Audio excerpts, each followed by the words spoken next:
You're listening to the ESO Network, your station for all things geek. Ian, look at this. What, it's a police box. What on earth is he doing here? I mean, these things are usually on the street. Oh, feel it. Feel it, you feel it? It's a faint vibration. It's alive. Earth Station Who, a fun mashup celebrating nearly 50 years of the Doctor Who universe. Hold tight. You never know where the TARDIS is going next. Who are you? Yes, I'm glad you asked that again. Bit of adrenaline, dash of outrage, and a hint of panic knitted my brain back together. I know exactly who I am. I'm the Doctor. Sorting out fair play throughout the universe. Now please, get off this planet while you still have a choice.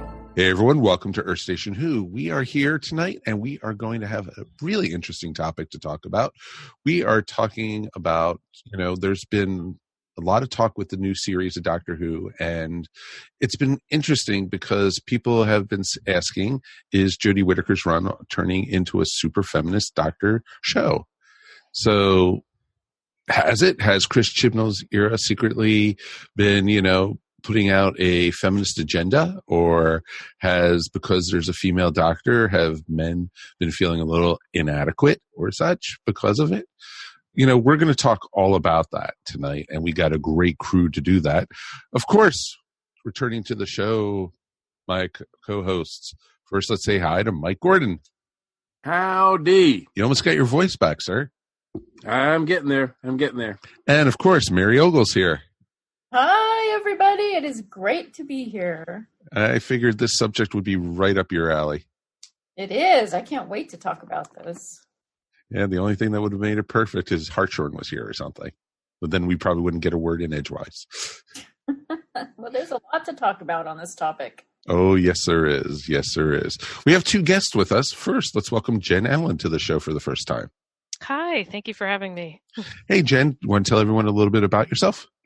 I'm actually up here in North Carolina, and I met some of the ESO crew a few weeks ago at the South Carolina Comic-Con. It was an interesting experience, and this all came about because I was wearing a TARDIS dress. It was kind of obvious, she might have been a Doctor Who fan or something. Maybe, but I've been podcasting. I just hit 5 years of podcasting, so I'm been doing it for a little while. Not as much as you guys, but long enough, so I kind of know what I'm doing. No, that's awesome. And what podcasts do you do? I have been doing Starbase 66, which just recently came back as Starbase The Next Generation. We usually talk about various sci-fi topics and so forth and geeky stuff. I have also done a tech podcast, a movie podcast, a movie trivia podcast, a little bit of everything. So I'm happy to be here because I'm just kind of an all-around geek. Uh-oh. I think I hear a geek seat calling for you on the other. We might have to take a reservation for that one. And coming to us for the first time on this show, but he has been on Earth Station 1, and actually he survived the geek seat. That's why he's here, because he hasn't been let go yet. We have Dan Kozuh is here. Welcome. Hey, thanks for having me. I look forward to seeing the light of day someday. Someday. Once you get in the geek seat, it stays with you for the rest of your life. Do you want to tell everyone a little bit about yourself, since if they didn't hear the other show? Sure. I'm a comedy writer in Atlanta, and I write mainly for the satire sites The Hard Times and The Hard Drive. And my first novel was just released yesterday. Oh, congratulations. Thank you. It's called Lingeria, Book 1 of 1, and it's on Amazon. Are you sure it wasn't a joke, though? I timed that very poorly. Hey, guys, I have a book out. April Fools. Just kidding. I've just been hanging out in my... That is awesome, though. It's great to have you on the show. We've wanted you on, after we talked to you, it was like, we got to get you on the Doctor Who podcast. And I ranted a lot about Doctor Who in the Geek Seat, and I'm glad to be here. And it was actually pretty, timely when you did, because, some of the things you brought up in the Geek Seat ties into what we're talking about tonight. So this is good. So we definitely want to hear from you guys at home. Please write us and drop us a line at eswpodcast@gmail.com. Or you can also call us at 404-963-9057. Want to give a quick shout out to our patrons. Thank you for supporting the ESO network and specifically Earth Station Who. We do appreciate it more than you could ever imagine. We have lots of great stuff happening over on Patreon, which you could go to patreon.com/ESO network. And right there, you can help support the network and support the shows and all the greatness that is the ESO network. We have, original content up there. We have, new shows coming to you 48 hours before they're released to the general public. And, different things we have planned. We actually put a poll up today because the ESO Network Riffs actually is coming with our 4th episode next month. And we are going to let you, our patrons, vote on, what we're going to be talking about. And the 3 shows you actually get to choose from are, ready for this? This is pretty darn awesome. You get to choose from Spaceballs. You get to choose from A View to a Kill, or, ready for this, the Green Lantern movie. I think all of those are worth riffing on, but you get to choose which one we get to talk about for the May episode. So I thought it was pretty cool. You could actually see Ryan Reynolds in CGI before Deadpool. Yeah. Or you could see really bad Roger Moore trying to run up the steps of the Eiffel Tower and huffing and puffing. It's pretty awesome. And Christopher Walken at his best as a bad guy. And of course, you then have the Schwartz with Spaceballs. May the Schwartz be with you. Yes. Mm-hmm. All great things to talk about. So patrons, definitely go out and vote. It's all out there. And from all of us here at the ESO Network, we thank you. You guys have been supporting us. You guys have been growing. We've been getting new people joining. Thank you. And we will have Doctor Who stuff up there. We're working on some stuff with Wholanta coming up in the next probably month. We're actually going to be at Wholanta already. And I guess we can announce it here right now what our panel is going to be. It's going to be on Sunday. We just don't have a time yet. And the panel is, who was your first Doctor and why did you stay with the show? Great idea. So I think it's going to be a great panel and we're going to have some great discussion. And that is going to be going up on, to our patrons. So pay patrons, look out for it. So definitely, thank you for our patrons. And let's now jump into the show. We got a lot to talk about, a lot of different topics. And, I think is Jodie Whittaker's run turning into the super feminist Doctor show. I actually was thinking about this, and I think a lot of the feminist stuff and people complaining about it actually even started during the Capaldi era and such, and especially with Moffat as the showrunner. Do you guys think so? Or because, everyone was saying it was turning into the Clara show for a while. And then, the whole thing with the Master becoming Missy, that, there was whole, even the Master in the second to final story of Doctor Who with Peter Capaldi, I think he even said, is the whole world turning female? And Peter Capaldi says, I hope so, kind of hinted at him becoming, regenerating to a woman. What do you guys think? Missy laid the groundwork for Jodie's Doctor. I think that was Stephen Moffat's way of introducing a female Time Lord into the show in a way that wasn't the main character and that people couldn't argue about as much. I'm not sure that, here's the thing about, I'm not sure how you define super feminist to keep them all running around in leotards, sparkly leotards. But I wouldn't call it a truly feminist show unless there was a female showrunner. There's still a male showrunner. It's still mostly male writers behind the scenes. And, it's the writers and producers and directors that ultimately determine how Jodie's Doctor is portrayed. She can only do so much within those constraints. Huh. And so while I think it's a great step forward to have a female Doctor, I would not call it any sort of feminist agenda, though. I hate that term anyway. Feminist agenda, liberal agenda, gay agenda. It's ridiculous. It's just people finding their representation, and that's a good thing. No, agreed. Yeah, I agree. I think that Doctor Who's and maybe Star Trek are the two shows I kind of think of when they're kind of they're looking at what's going on in the world, and women's rights is a big issue right now, and it should be. And I think that just Doctor Who's reflecting that, and that's what sci-fi is for. Is showing society what it's going through at that moment.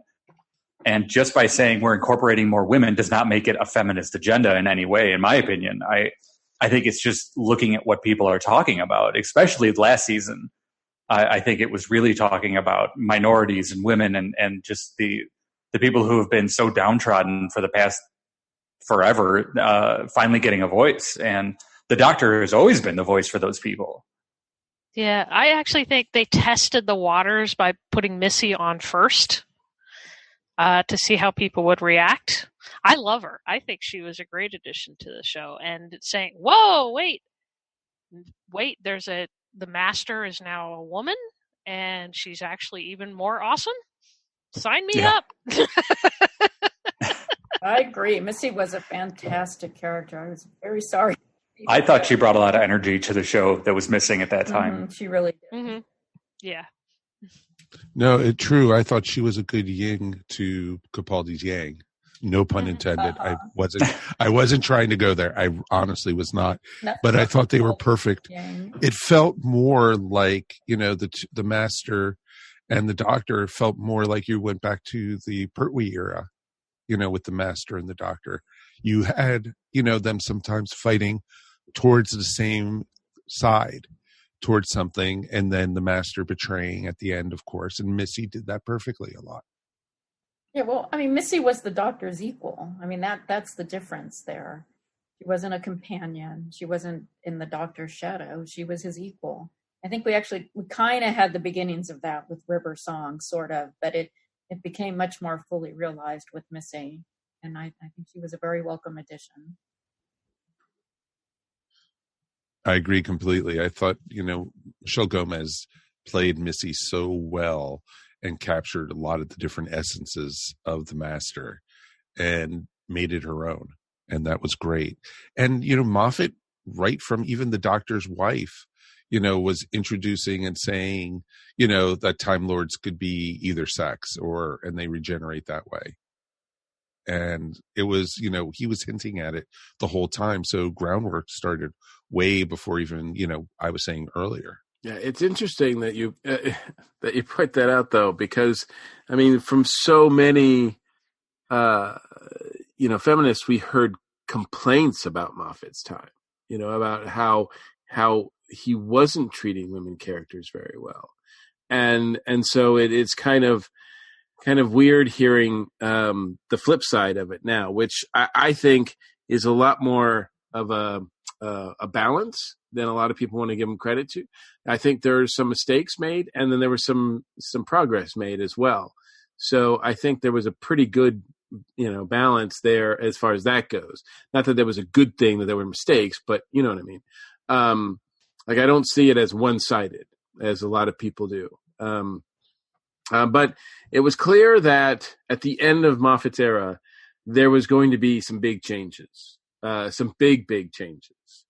And I don't know, and maybe I don't know if anybody else has done as much research on it, because, you never know the BBC is going to say one thing, Chris Chibnall is going to say one thing, and you just don't know if that's actually true or not. But what the mindset was going into, okay, we needed someone after to follow Peter. What do we do? I think they've, since New Who has began, they've kind of gotten, I think they felt they had to do something a little bit different, because they've kind of played the gambit when it comes to white dudes, right? Young, old, everywhere.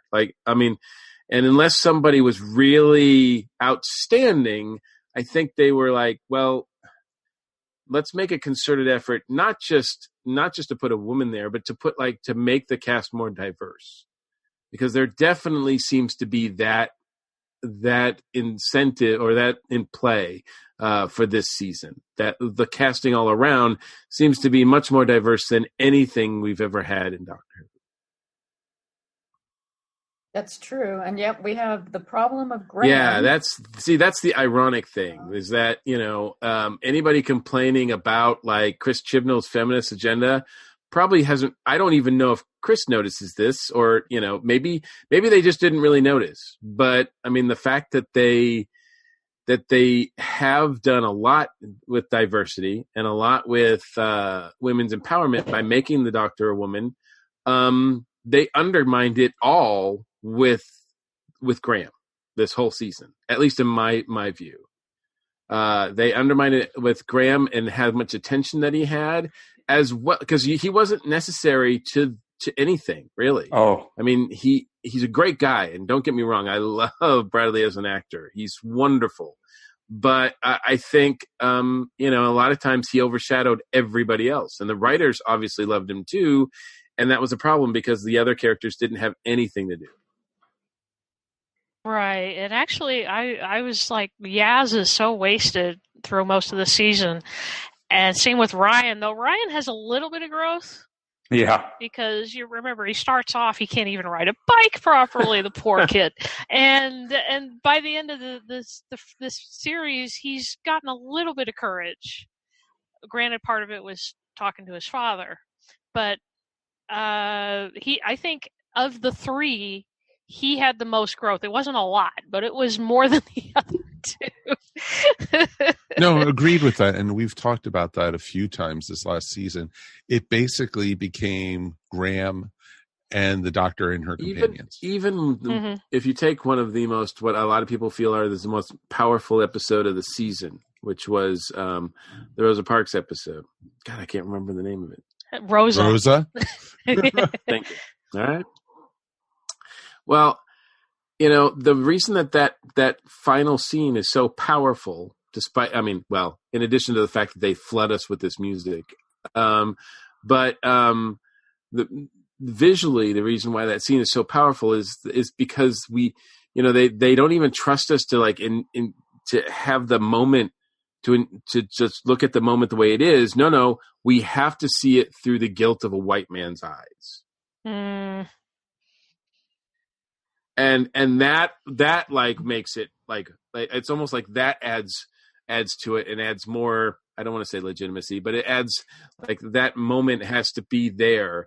Like Graham has to be on that bus in order for us to, because really there's no other reason. And it's just putting him in situations like that all season just was uncomfortable to watch at some points. And I really felt like undermined the show.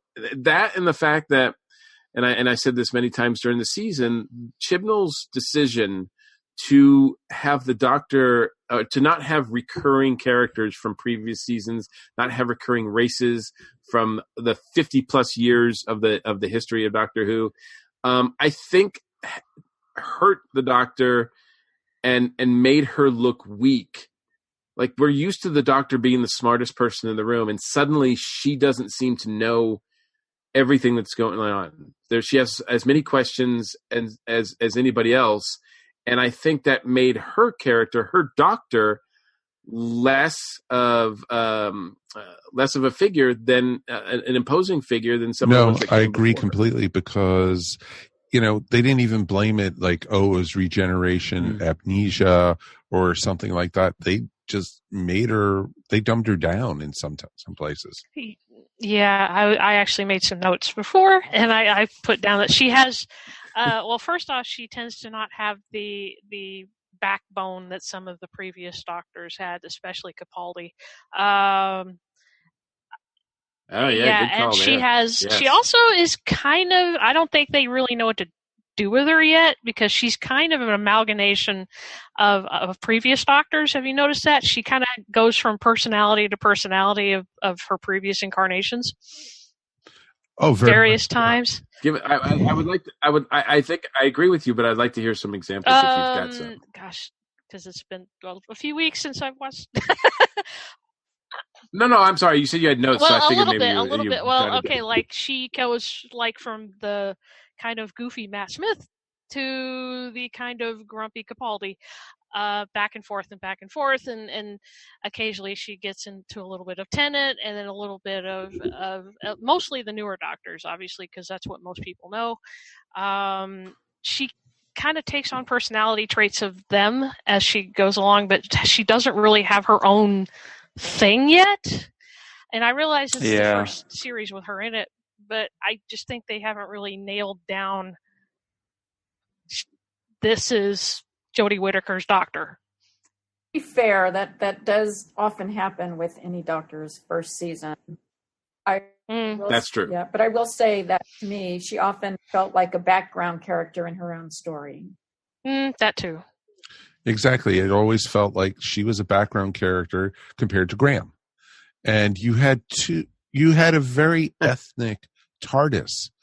And it was awesome to see, you had an Afrocentric character. You had a Eastern Asian character. You had a white male, and you had the Doctor. You had a great mix, and the only one who stood out to me the whole season was Graham. Yeah, I think that was Chibnall coming through. I think he was. I think he was scared, maybe, and so he drifted towards Graham more, because I felt his episodes were the weakest. I don't know if he was the right choice to be showrunner. I think he comes. Not that you have to come from like a sci-fi background, but he really comes from like a dramatic, Broadchurch. I mean, it's just not, it wasn't the right fit. And I think he didn't challenge himself. He put himself into it, and that ended up being Graham, an old white guy who seems confused wherever he goes and cracks jokes. And I think what a lot of people complained about this season about being too whatever, so like too liberal, too feminist or whatever, I think was really, which was my biggest complaint, was it was just really heavy-handed writing. It was so obvious, the morals that they were kind of punching at and stuff like that. And so I think what people are complaining about being too like preachy is actually just poor writing. Possibly, but if you look at the 3 episodes this season that focused on them actually going back into Earth's history, right? You had Rosa, then you had the Demons of Punjab, which was about the partition of India and Pakistan, which was beautiful. That was a good episode. And then you had the Witchfinders with Alan Cumming. I was like, Alan Cumming. Him being, he was just awesome. I love Alan Cumming. And I mean, those were all around a female character or someone in history who was female. And one, it was Yaz's grandmother. Another one, it was obviously Rosa Parks. And then the Witchfinders, it was women who were accused of witchcraft. They were all 3 women-centric episodes. So that's where probably some people get it from. Maybe. I don't know, because it's tough, because, those are all great episodes. And I expected, like with the one with Yaz's grandmother and such, for Yaz to jump to the very front. I don't even really remember her in it. No, she was just kind of there. I liked it specifically because in my outside of being geeky, I actually work at a magazine with Indians, with South Asians. So they talk about it, and just this past year was the 75th anniversary of the 76th anniversary of the partition. So they talk about it all the time. And the fact that they were talking about like they were in a marriage, and one was Hindu and one was Muslim, and it was a blah and controversy. That was a thing. And it still is, even to this day. So I'm not actually South Asian myself, but I hang out with South Asians all the time, and they talk about this constantly, and it's in their, to them, the partition happened yesterday. There's still, just not too recently, there was this news about Pakistan and India and conflict. It's never ending over there. And the fact that a British TV show actually went so far as to talk about this, and in a not demeaning way, which is saying a lot. I thought it was, it was like it took them a long time, but they're finally giving some sympathy to South Asians. So, I mean, I had already, finally I got a South Asian cast member, and yay! I mean, granted, she's British, but she's from South Asian descent, and I was like, finally they're going to actually talk about this, and they've already had black people on the show before, but now they have Ryan, and he's an actual main cast member, and they'll talk about all this and other thing, and I don't know. They've added some diversity, but at the same time, like you've said, Graham is there. not only just there, he's central. I mean, he overshadows the other characters, and that is not just from Bradley Walsh's force of personality. It's the way the characters are. He's simply given more to do, and lines that Yaz or Ryan could take. He has. Yeah. And there's reason for that. And it's hard to believe that that's not intentional. Like, I mean, you have to hope anyway that the staff, the writing staff, particularly the showrunner, are smart guys, girls, right? And that they are aware of what they're doing. I mean, I'm not saying that Chibnall's trying to undermine the diverse cast that he's put together. I just wonder, I'd really like to see behind the scenes and find out where if there is an issue, which I think we can all agree that there are some issues with the last season, where those sort of stem from. Is it that they're trying too hard? Do they have someone at the BBC kind of going, nope, nope, nope, nope, and they're having to rewrite stuff? Or are they just in over their heads a little bit? They're just trying to get the balance going. I don't know the answers to any of that, and I don't know if we ever will. But I think the end result is you kind of feel like, I think, for those people who are saying, that there's some sort of feminist agenda here and blah, blah, blah. I think two things. One, I think of the people that are, that cry about that with Captain Marvel and everything else. And they're just looking at things at a surface value, right? If you look at just the fact that, the Doctor's woman, they're like, oh, they're trying to that's upset them. And they haven't even really looked into anything deeper. So they don't really know what's going on. Now, those people who have watched the show and are looking deeper into it are probably are thinking, well, the writing is not great, so they must be choosing agenda over substance. Really, here they're not being subtle. They're really hammering a lot of these things over our heads. So obviously, Chris Chibnall and company have decided to go that way with more, I don't want to say propaganda, but more message-oriented writing than actually deep substance. And some of the continual, the continuity has kind of been lost. By the way, Yaz is a cop. Oh, yeah. It's mentioned. Oh, yeah. Graham has cancer. We kind of forgot about that. It's never mentioned again. Okay, guys. Exactly. After the first two episodes, you didn't even really find out that Ryan was still, had all those phobias and all that illness. And right. And it only seems to come up whenever he has to jump or do something physical. Then they're like, "Oh, are you going to be able to do it?" And he's like, "I think so." And then he makes it. It's fine. Yeah, I mean, they spend too much. They tell us, but they don't show us, and that that's kind of the good storytelling. Is when a character shows who they are from within. They don't just you can't just mention it. You can't just say, "Well, Yaz is a cop," and then that stops there. That's not exactly anything about her. We have to see her in that interaction and how it affects her and how it affects her thoughts and how she looks at things. And I mean, you could have a very certain point of view from somebody who's been involved in law enforcement. You could be very cynical, or there's all sorts of ways you could play it, but they didn't play it anyway. They just like left it out, which is too bad because it would have made her character more interesting. Yeah, Yaz basically became, what is it, doctor? There's a cafe open around the corner. I'll go sit and drink coffee while you guys go on the mission. I'll just go away. I felt like this was the first season of Doctor Who I've ever seen that was geared towards an American audience, which I feel like is the BBC trying to get more viewers, which I strongly didn't like. But there were, I can't even, other than like maybe what was it called? The Spiders in London? Is that what it? Arachnids in the UK, where it was that awful like Donald Trump, Chris Noth thing, and there was just a lot of more American references in this, and I mean the Rosa Parks episode, obviously, but that was different.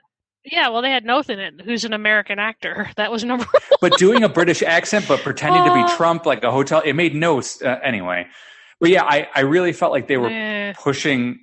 They wanted to discuss what was going on in America, and I feel like that was just a miss, like for me at least.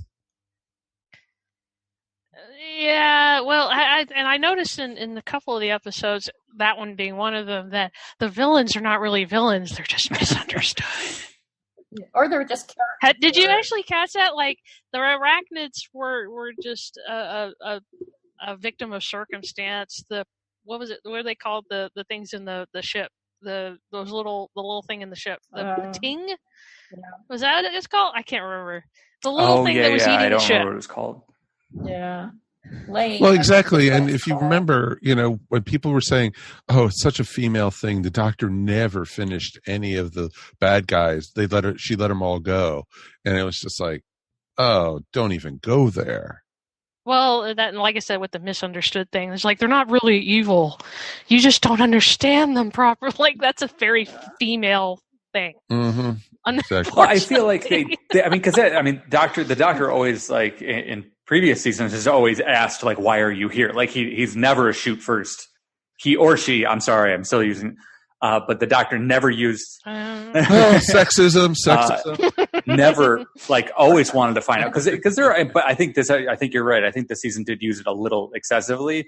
But there was also weird things where, like, the bad guy from the first episode, whatever they called him, Tim Shaw, got away, and then the bad guy in Rosa got away. And so I thought there was going to be this huge climax, like everything was going to kind of come together in the end, in the final episode, because we were being introduced to all these new characters. So I thought it was going to all climax at one, and it, like, Tim Shaw came back, but that was kind of it. And it was such a wussy way to come back. He was so denuded. It was not even. It was just like. Well, it made me feel like well, this is a female Doctor. She can't handle a real villain yet. No, exactly. But I did. Yeah. I think that's another reason. With in addition to her unfamiliarity with it's okay to introduce folks that, like, characters and alien races that we don't know, the viewers, but to introduce them that she doesn't know. That's what made it, I think, look like she was just not as smart as the other, as the other doctors, and I think that did her disservice. But also, to your point, it's until you face the Daleks, you're in the minor leagues, right? Until you face the Cybermen, you're right. Facing minor league villains, right? I mean, Tim Shaw felt like a minor league villain, like Colin could have put him away in episode 2, and then he would have choked Perry. It would have been perfect. Whoa! Let me ask you guys this, because I was not this one thing with when the casting was announced. I was not concerned, but I was kind of on my guard during the season to see how much stuff they would be like. Now that the Doctor's a woman, we're going to hear all these things like, well, now I can do this, or now this, just all these things about like making us like recognize that the Doctor is a woman, as opposed to all the years he's been a man. I just wondered, did you guys get a sense of that being in your face, or was it not done enough? Or I think they were how do you feel trying about too hard. I think they said we have to try so hard to make it seem that it doesn't make a difference that the Doctor is a woman, that we can't talk about differences as a woman.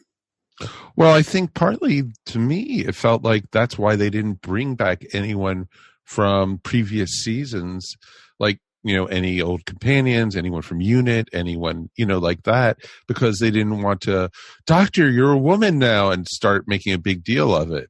They wanted to focus mostly on Jodie, and I think it was a mistake, truthfully.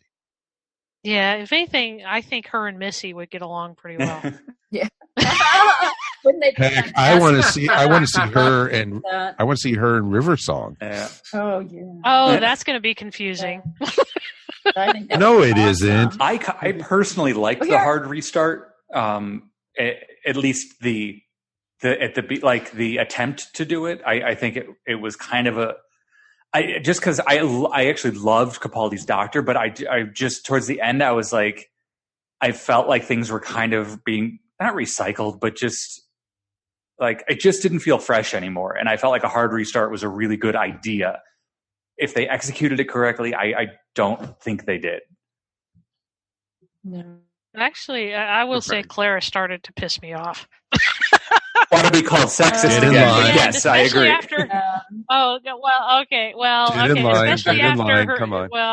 Especially after her boyfriend died, I was just like, she was just mopey all the time, and all. I mean, not that I had a problem with Pink, but I thought he was actually a pretty cool character. I wish they'd done more with him.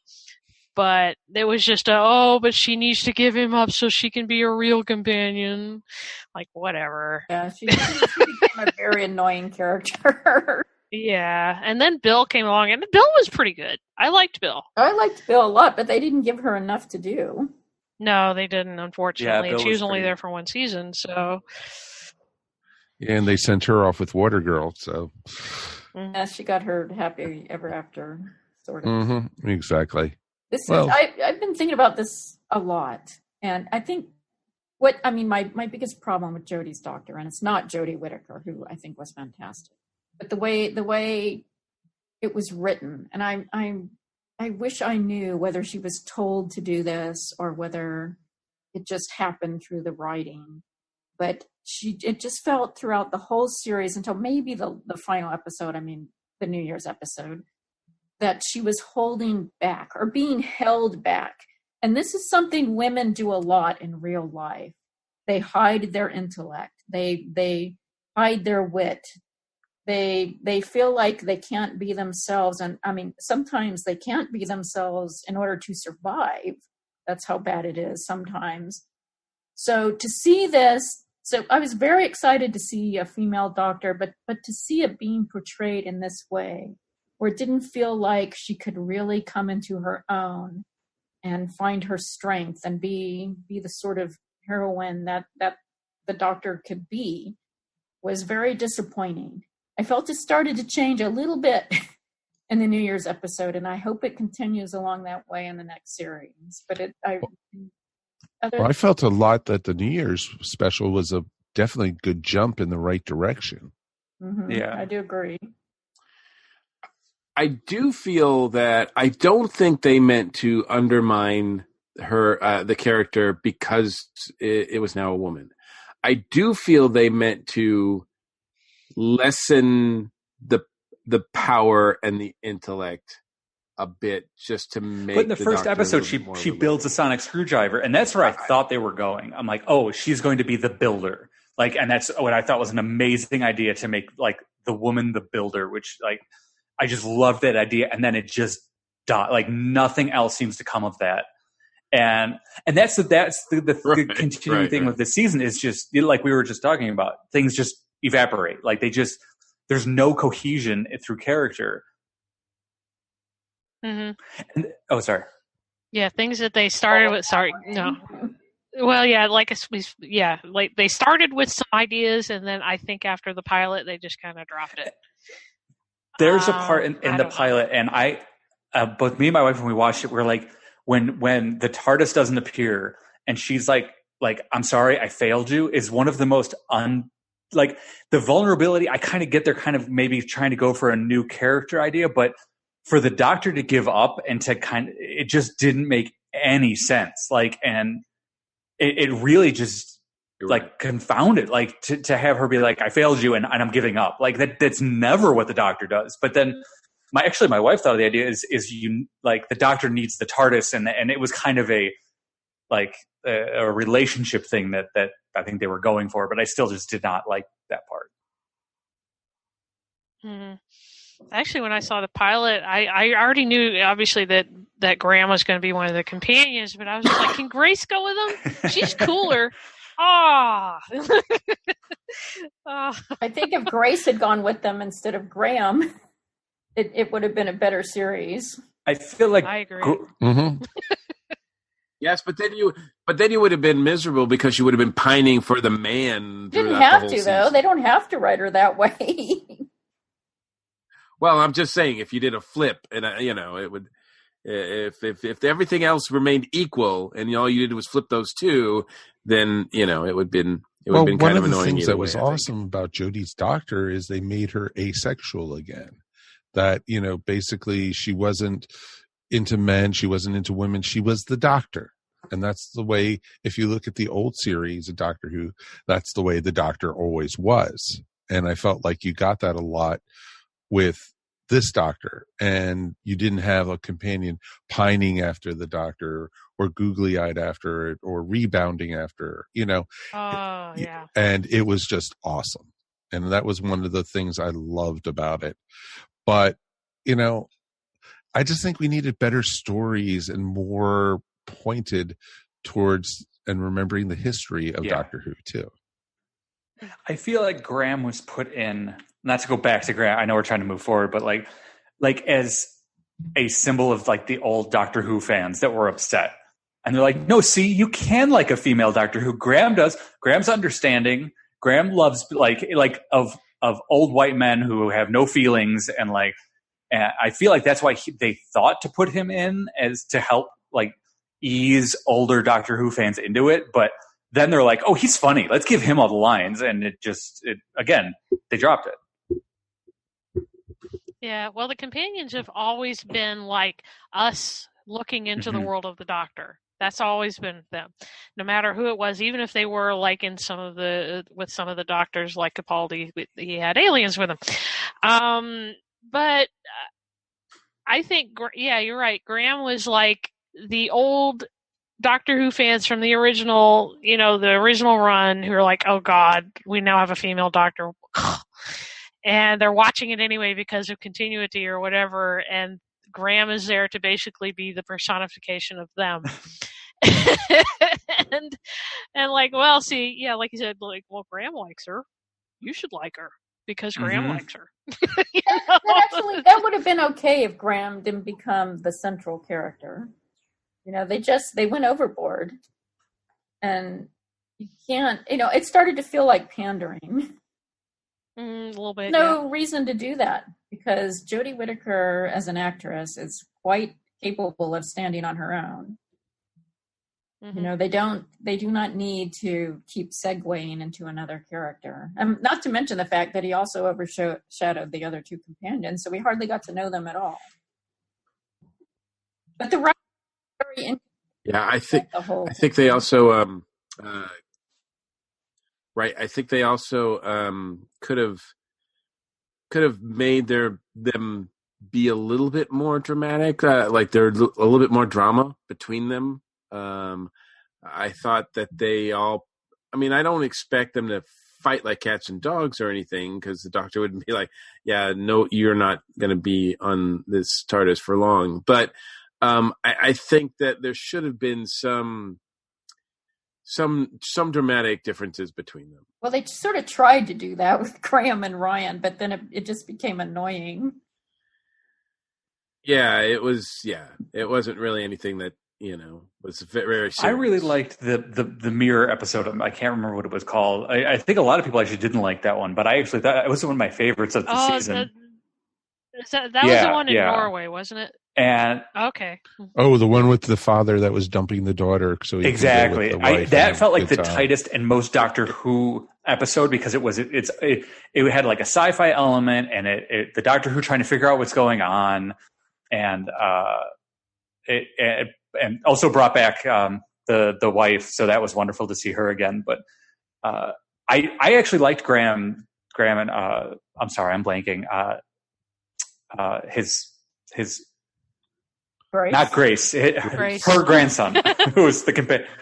Ryan. I liked their growth over the seasons, and right. and that episode where he had to decide to take care of Ryan, I really liked that. Well, it was interesting because that episode, I think, basically Graham's story should have been done with that. That should have been done. He should have, Doc, I think, I need to go back and get my life in order now and move on and let the young ones go on with you, type thing. I think that would have been a great ending to Bradley Walsh's character.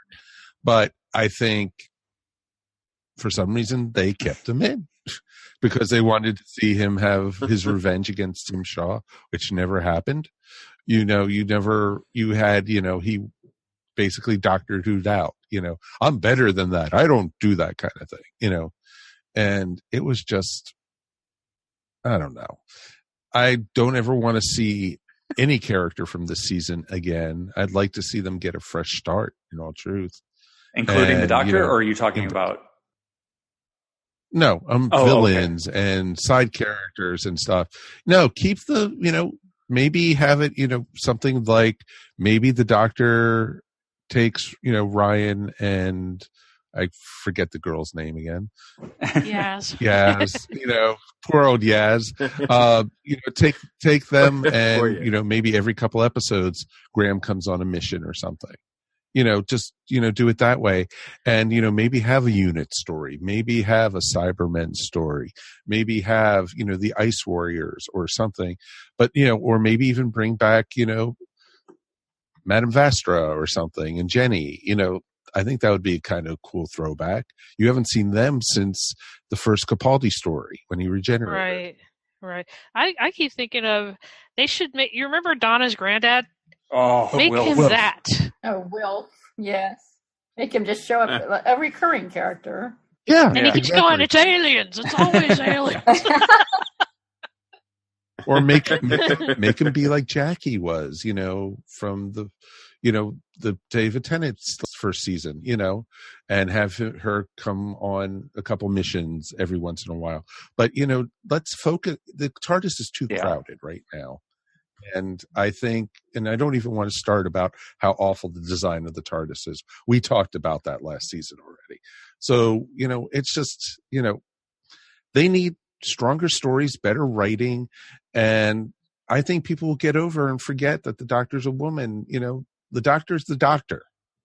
And that's, Doctor Who could be male, female, someone with 2 heads, 3 heads. I don't care. It's the Doctor. Yeah, well, I don't even think you have to forget that she's a woman. You just have to make her the central character again. Well, exactly. Yeah. Make right. her the smartest person in the room again. Because you can forgive a lot with good writing. I mean, as terrible as the TARDIS looks, I wouldn't care if we got good stories. But that didn't happen very often this season. It did happen a few times, but it was very inconsistent. And I think that, some of it was just being afraid to kind of out of their comfort zone. And I hope they do more of that in the coming series. I think that was a great way to say it, Mary. So we've been talking for quite a while. Do you think, I think Mary said it great, that, with better writing, do you think that's going to fix it? Do you think that Doctor Who is fixable right now without having to reinvent and bring in another Doctor?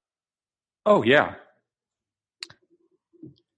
Yeah, I agree. Yeah, we definitely need, if they got better writing. Like they like you said, there were some moments like Rosa, probably one of the best episodes of the season.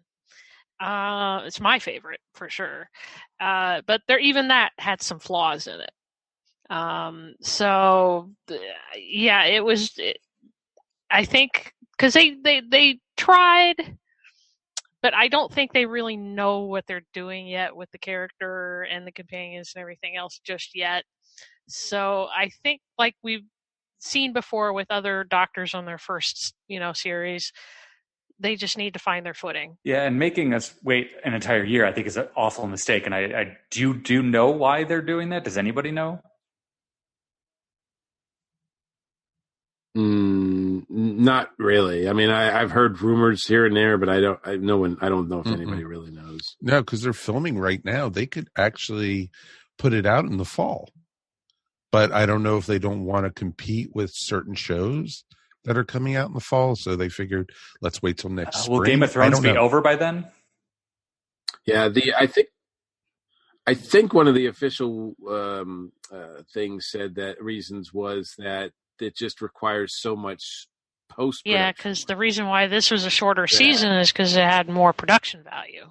It did look great. Yeah, so even though they're filming now, they'll be spending months and months and months working on the post-production. But to your question about it being fixable, yes, it's entirely fixable because the actors are not the problem.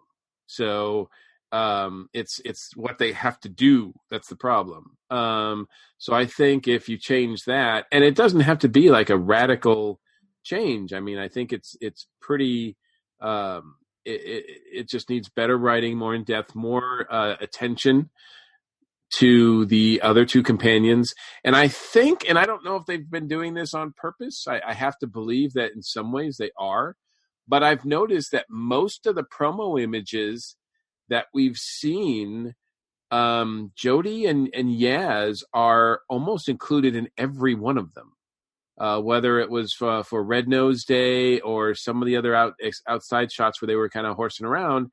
And I was like, okay, well, if those two are going to form a pretty close relationship, and I'm not talking about intimate, like, anything. I'm just saying, like, if they're that's good news for Yaz a lot. That's very much good news for Yaz. Graham and Ryan actually, well, I love Ryan, so no, I don't want him to leave. But yeah, Graham should leave. But I was just picturing like separate adventures with each of the companions would be really, really nice to see. Mm-hmm. Yeah. I mean, they don't all have to be equal in every episode, right. But just give a chance to shine. And that just, I mean, especially, she just didn't get anything. And the funny, like you were talking about the behind the scenes, like the actors have such, like if you watch like some of the videos or whatever, they have such a wonderful time together, goofing around and stuff. I don't know how that chemistry just didn't transfer to the screen. Like somebody's holding them back because I love some of the behind the scenes stuff more than I love some of the episodes. So that gets into the question then, could it be the showrunner? Do we just need to? Well, yes, it's ultimately his responsibility. So yes. Yeah, I mean, I wonder what he's telling the directors. Because it seems like they have been directed to hold themselves back. And the writers. I mean, he's the one who's in charge of, I mean, all he has to do is say, you know what? Let's let Graham sit this one out. That's all he has to do for an episode, but he hasn't. Yeah, and they didn't do as much. I mean, they've always had at least one episode a season, if not more, where there's just like a really goofy, out there, what the hell episode, right? Like in Capaldi, the one I remember specifically is where they run into Robin Hood, It's just like a weird ass episode. So I don't know. What was the closest to that this past series? Kerblam, maybe the one where they were dealing with the shopping area. That not maybe really, though. It's not. Yeah, it wasn't. Out there. No, you lost a lot of the fun this season. Yes, exactly. Mm-hmm. Yeah. Well, I think Chris Chibnall was kind of trying to prove himself this season, and that maybe it made him a little tentative to try, to really step outside the box. Maybe he'll feel freer next season to do that and to allow his other writers to do that. Well, we've said it, and you said it multiple times even tonight.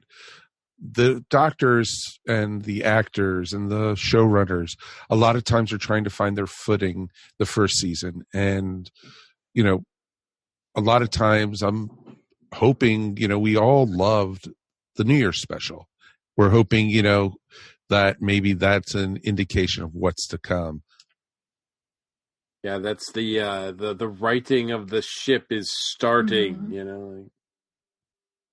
I mean, Exactly. let's hope. Let's hope it's the beginning, not the end. I mean, we've seen, like I said, like everything that they've seen so far, which has been very, very, and look, I don't even look for stuff. So there's probably a lot more out there than I even see. But the little glimpses that I'm seeing from, and that I'm hearing are things like Chibnall says that there's going to be more classic character or villains next season. Or, you know, like I said, the shots of Jodie and the actress that plays Yaz together and stuff like that. And I'm like, okay, they're at least giving me stuff that's not making me groan. They're not showing like Graham like all over the place. And like I said, as much as I like, man, I've been dumping on Graham so much, but I love that actor a lot. He's just amazing. It's not his fault at all. No, not at all. That he's so damn charming. Yeah, it's the writing. 100%. Exactly. And, you know, basically I felt like they brought Graham in the same reason why they brought in Harry Sullivan for the Fourth Doctor era. They weren't sure how the Doctor was going to be.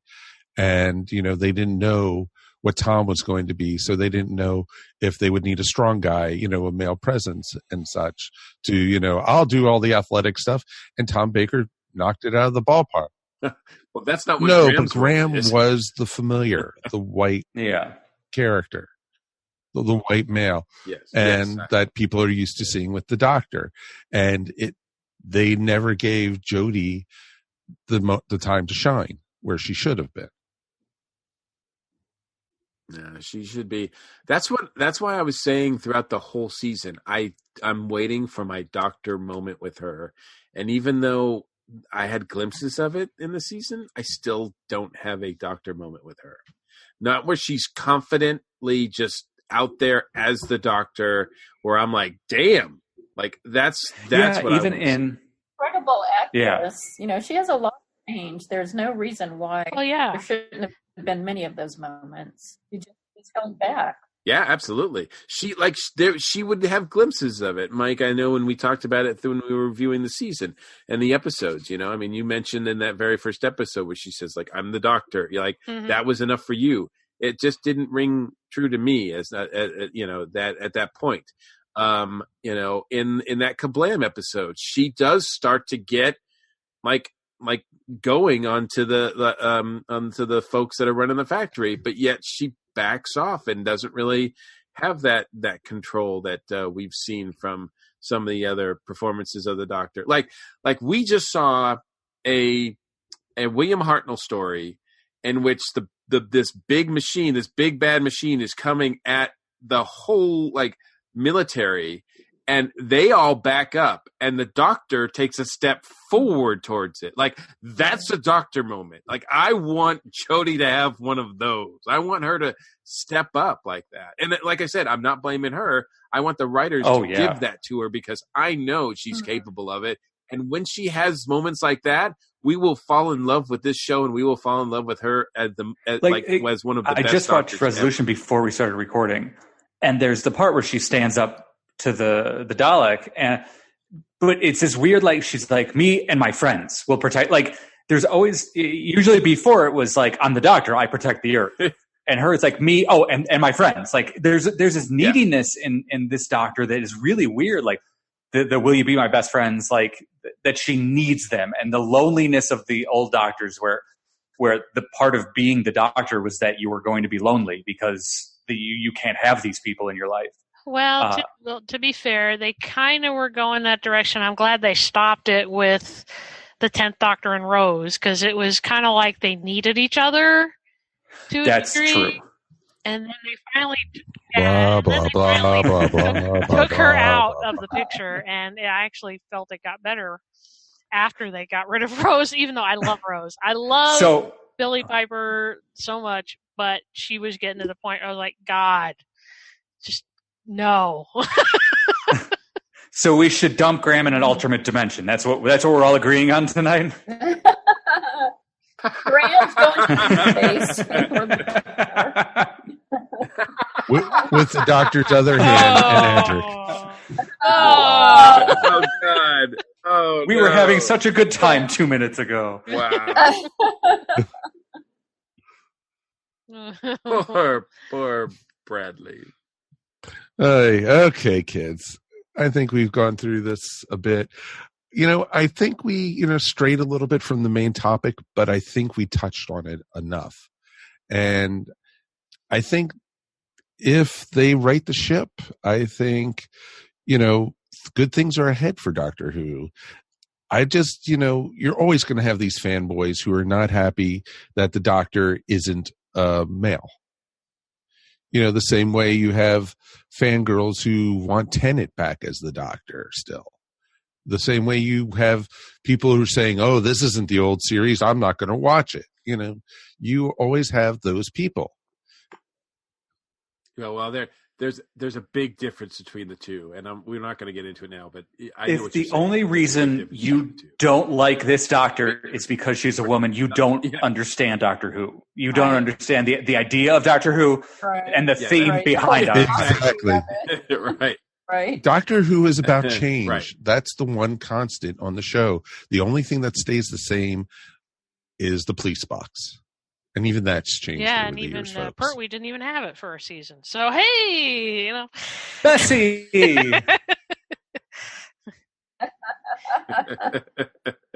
So there you go. That's the show.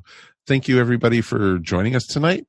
I'll give everyone a moment to give a second to promote themselves. So, Jen, thank you for making it through the first episode. Well, thank you again for having me. I mean, I'm obviously a Whovian from way back. I mean, my first Doctor was Baker, and oh gosh, just talking about all this is so great because I've always wanted to be on a Who podcast.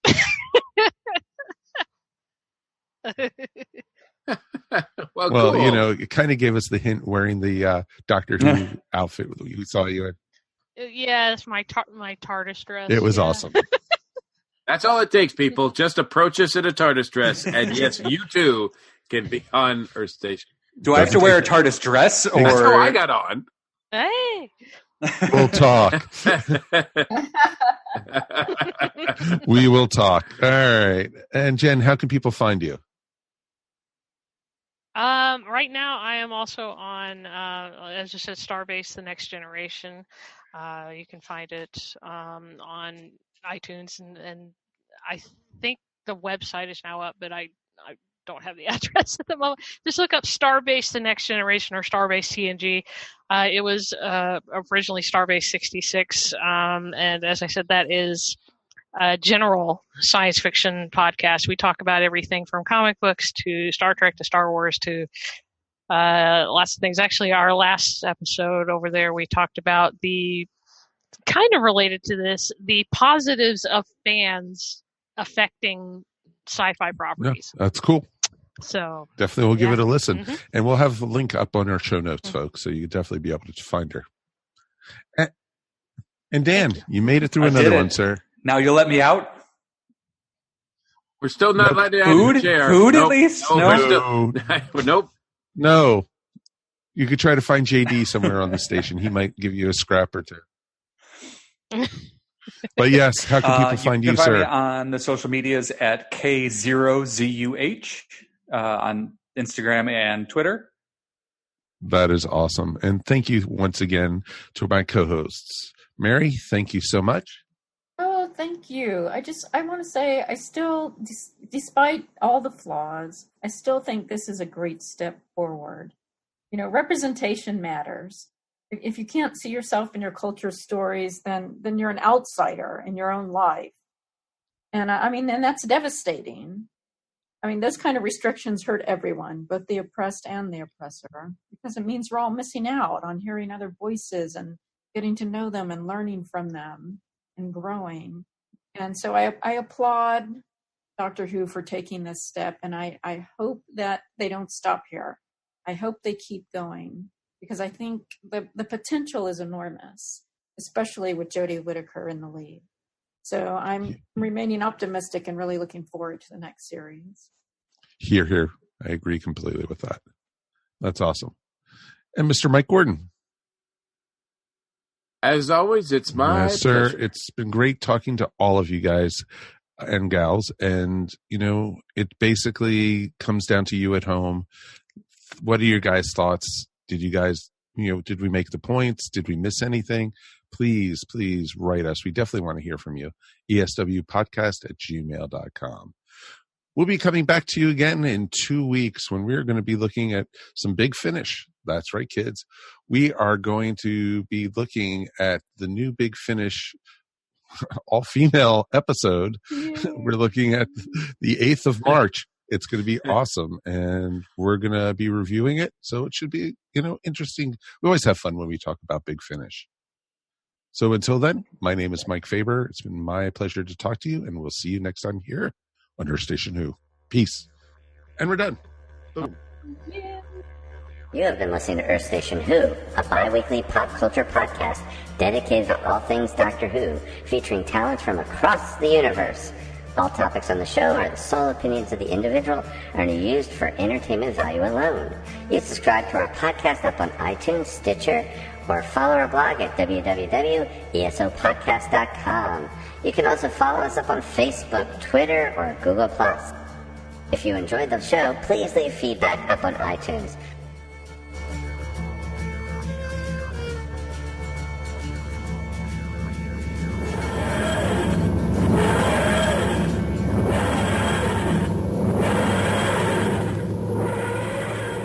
This week on Myopia Defend Your Childhood.